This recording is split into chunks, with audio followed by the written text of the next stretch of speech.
Dear students, السلام علیکم۔ آج کی اس ویڈیو میں جماعت نحوم کی اردو فیڈرل بورڈ کے سلیبس کے مطابق اور حمد نظم نمبر 1 اور شعر نمبر 3، 4 اور 5 کا مفہوم اور تشریح کی جائے گی۔ شعر نمبر 3 ہے: محرم بھی ہے ایسا ہی جیسا کہ ہے نہ محرم، کچھ کہہ نہ سکا جس پر یاں بعید کھلا تیرا۔ اس شعر کا مفہوم ہے: اے اللہ، تجھے جاننے والا بھی ایسا ہے جیسا کہ تجھے نہ جاننے والا۔ یہاں جس پر تیرا بعید کھلا وہ کچھ کہہ نہ سکا۔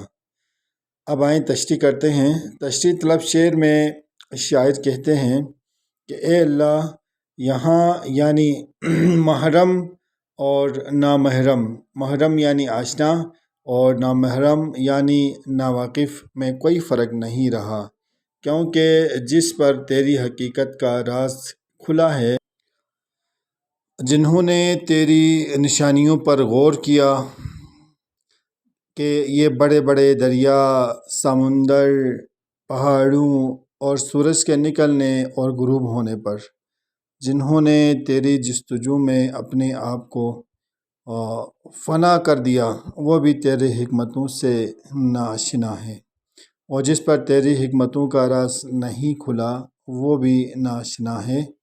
دونوں ایک جیسے ہیں۔ محرم اور نامحرم اس لیے ایک جیسے ہیں کہ جو اللہ تعالیٰ کی ذات میں کھو جاتا ہے، دنیا ان کی نظر میں بے وقعت ہو جاتی ہے، دنیا کی کسی چیز سے رغبت نہیں رہ جاتی ہے، وہ ہر چیز سے بیگار ہو جاتا ہے، وہ ہر چیز سے بیگانہ ہو جاتا ہے، اور جو اللہ تعالیٰ کو جاننے کی کوشش نہیں کرتا وہ بھی بیگانہ ہو جاتا ہے۔ شاعر کا موقف ہے کہ عبادت کے ذریعے قرب الہی تو حاصل ہو جاتا ہے، لیکن اس کائنات کے خالق و مالک کو مکمل طور پر سمجھ لینا اور پھر اس کی صفات کو مکمل طور پر بیان کرنا کسی کے بس میں نہیں۔ اس لیے محرم اور نامحرم دونوں برابر ہیں۔ شاعر کی اس کیفیت کو بیان کرتے ہوئے امیر مینائی کچھ اس انداز میں گویا ہوتے ہیں: دوسرا کون ہے جہاں تو ہے، کون جانے تجھے کہاں تو ہے۔ اب شعر نمبر 4۔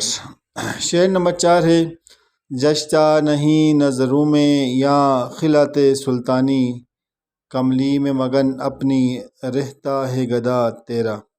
اس شعر کا مفہوم ہے: جو شخص اللہ سے لو لگا لیتا ہے، اس کی نظروں میں شاہی لباس کی کوئی وقعت یا شاہی لباس کی کوئی حیثیت نہیں ہے۔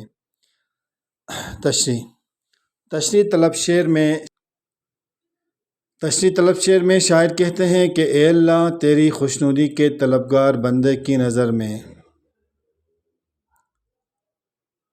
شاہانہ پوشاک کی کوئی وقعت نہیں، وہ اپنے آپ میں مگن رہتا ہے، وہ اسی حالت میں خوشی محسوس کرتا ہے، وہ بھوکا تو رہ سکتا ہے مگر کسی کے آگے دست سے سوال دراز نہیں کر سکتا ہے۔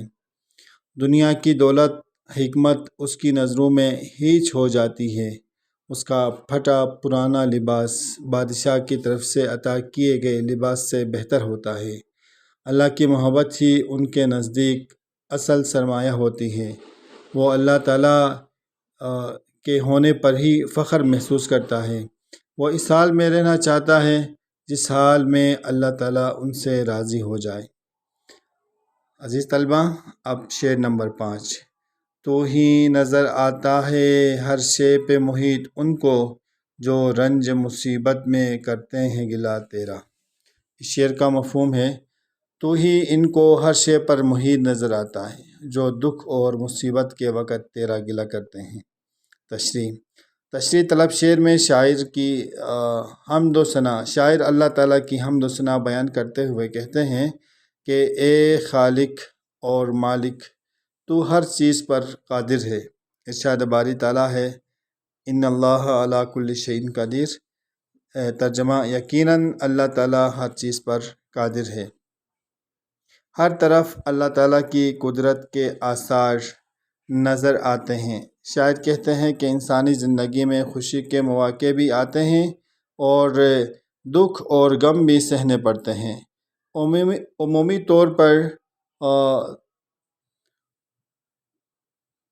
طور پر انسان پریشانیوں اور تکالیف میں دو طرح کا رویہ اپناتا ہے، صبر اور برداشت یا شکوہ۔ دراصل جو لوگ دکھ اور پریشانی میں تیری شکایت کرتے ہیں وہ مصیبتوں میں گھبرا جاتے ہیں۔ وہ اس مصیبت سے چھٹکارا پانے کے لیے اللہ تعالیٰ ہی کی طرف رجوع کرتے ہیں۔ انہیں ہر وقت ہر چیز میں تو ہی تو دکھائی دیتا ہے۔ وہ سمجھتا ہے کہ اللہ تعالیٰ کے ہر کام میں مصلحت اور حکمت پوشیدہ ہو جاتی ہے۔ کسی شاعر نے کہا ہے، بے فائدہ الم نہیں، بیکار غم نہیں، توفیق دے خدا تو یہ نعمت بھی کم نہیں۔